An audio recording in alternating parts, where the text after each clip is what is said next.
But if I go into someone else's records, like if a person calls me for a private consultation, what will happen is that a lot of times I will receive information in a way that's best for them to be able to understand it. So if a person that's just knows things, they're going to give it to me pretty straightforward, and they will vibrationally help shift the person that I'm working with to just know it within inside of themselves. A funny thing that happened one time whenever I was in a class, a woman was learning how to read her own records, and the record keepers will always communicate with you in the way that's the easiest for them to. So like I said, I'm a feeler, so they would tell me feelings. Somebody else could be a person that saw pictures, and so that was the way. But this woman heard show tunes.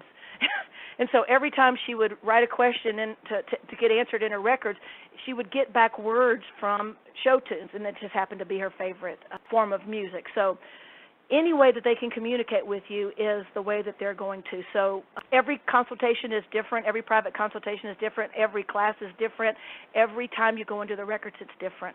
And even when you go into the records of like an animal, if I opened up your Akashic Records and got permission and spoke to your animals that you have, if you have any animals, what I would do is I would ask permission, and I could either go into your records to their records, or I could go into your animals' records directly.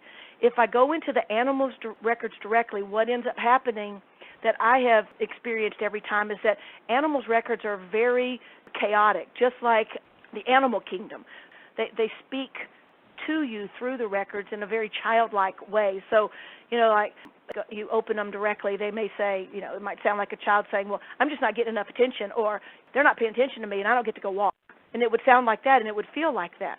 But if I went into the person's records and then asked permission of the animal's records, I would get almost an overlay of how the dog or the animal was helping the owner, and the owner was helping the animal. So the dog may be having problems, illnesses, and the owner may be terrified, and the feeling of loss keeps coming up. Well, what the dog is providing for the owner through the records, and that's what the record keepers would tell me, is a way to help them heal that loss of when they lost their father or they lost their mother.